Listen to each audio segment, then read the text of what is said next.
नमस्कार मित्रांनो, मी अविनाश सौरे मराठी काटावरती पुन्हा एकदा तुमचं स्वागत करतो। महाराष्ट्र लोकसेवा आयोग एमपीएससी कडून एक या ठिकाणी प्रसिद्ध पत्रक जारी झालेलं आहे 17 एप्रिल 2025 आज प्रसिद्धी पत्रक आहे। या ठिकाणी विषय कसा आहे बघा, महाराष्ट्र गट क सेवा मुख्य परीक्षा 2023 लिपिक टंकलेखक संवर्गाची तात्पुरती निवड यादी व भरती प्रक्रियेतून बाहेर पडण्याच्या म्हणजेच ऑप्टिंग आउट सुविधेबाबत या ठिकाणी हा विषय आहे। त्याचा संदर्भ बघा, जाहिरात क्रमांक माहित नसेल तर या ठिकाणी लक्षात घ्या 111/2023 ज्यांनी कुणी हा फॉर्म भरला असेल या ठिकाणी त्यांच्यासाठी ऑप्टिंग आउटची सुविधा आहे आणि तात्पुरती निवड यादी लागलेली आहे। या ठिकाणी बघा, आपण थोडक्यात सर्व काही या ठिकाणी वाचणार आहोत।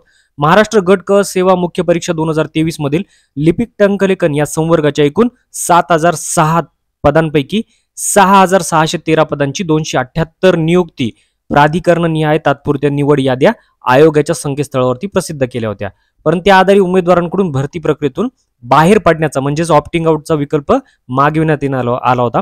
यामध्ये बघा 2 नंबरचा पॉईंट, सदर तात्पुरत्या निवड याद्या निवळ तात्पुरत्या स्वरूपाच्या आहेत। सदर याद्या उमेदवारांना अर्जामधील विविध दाव्यांच्या अनुषंगाने अंतिम निकालापूर्वी आयोगास्तरावर करण्यात येणाऱ्या विविध पडताळणी अधीन राहून असतील, त्यामुळे काही उमेदवारांच्या अंतिम निवडीमध्ये शिफारसीमध्ये बदल होऊ शकतो, हे लक्षात घ्यायचंय।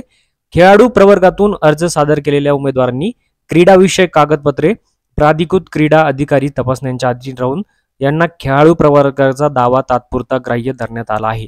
म्हणजे जे खेळाडू विद्यार्थी आहेत त्यांचा या ठिकाणी दावा गृहीत धरण्यात आलेला आहे, हे लक्षात घ्या। तात्पुरत्या निवड यादीमध्ये त्यांचा सुद्धा समावेश केलेला आहे। त्यानंतर 4 नंबरला बघा, प्रस्तुत तात्पुरती निवड यादी ही माननीय न्यायालय प्राधिकरणाच्या विविध न्यायिक प्रकरणांमधील निर्णयाच्या अधीन राहून या ठिकाणी घेण्यात आलेली आहे। ठीक आहे। तर 5 नंबरला बघा, प्रस्तुत परीक्षेच्या भरती प्रक्रियेतून बाहेर पडण्याचा म्हणजेच ऑप्टिंग आउट करण्याचा विकल्प सादर करण्याकरता आयोगाच्या जे एमपीएससीची आपली ऑफिशियल वेबसाईट आहे त्यावर ऑनलाईन फॅसिलिटीमध्ये मेनूमध्ये पोस्ट प्रेफरन्स आणि ऑप्टिंग आउट वेब लिंक उपलब्ध करून देण्यात आलेली आहे। ठीक आहे। तर या ऑप्टिंग आउटची लिंक जी आहे ती ऑफिशियल वेबसाईटमध्ये या ठिकाणी दिलेली आहे। तर सदर लिंक ही 18 एप्रिल 2025 पासून 24 एप्रिल 2025 पर्यंत सुरू राहणार आहे, हे लक्षात घ्या। ज्यांना ऑप्टिंग आउट करायचे ते करू शकतात।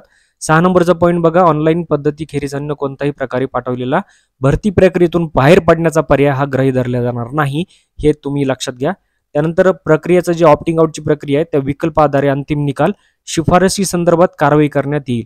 तसंच भरती प्रक्रियेतून बाहेर पडण्याचा विकल्प निवडणाऱ्या उमेदवारांना अंतिम निकाल प्रक्रियेत समावेश करता येणार नाही। एकदा तुम्ही ऑप्टिंग आउट निवडलं त्याच्यानंतर तुमचा समावेश त्याच्यात होणार नाही। भरती प्रक्रियेमध्ये बाहेर पडण्याचा विकल्प सादर करताना कोणत्याही प्रकारचा तांत्रिक अडचण जर आली तर फोन नंबर दिलेले आहेत या ठिकाणी, त्यावर तुम्ही कॉल करू शकतात किंवा सपोर्ट या ठिकाणी @mail दिलेला आहे त्यांना त्या ठिकाणी संपर्क साधू शकतात।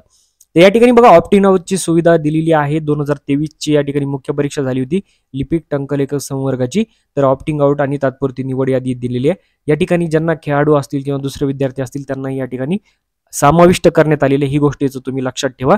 तर एमपीएससी विद्यार्थ्यांसाठी ही सर्वात मोठीची अपडेट आहे। जर तुम्हाला माहित नसेल तर जाहिरात क्रमांक लक्षात ठेवा 11/2023 आहे आणि हे आज या ठिकाणी प्रसिद्ध पत्रक जे पडलेलं आहे। तर मित्रांनो, अशाच महत्त्वाच्या अपडेटसाठी चॅनलला तुम्ही जर सबस्क्राईब केले नसेल सबस्क्राईब करा, लाईक करा, शेअर करा। भेटूया पुढच्या व्हिडिओमध्ये, तोपर्यंत जय हिंद, जय महाराष्ट्र।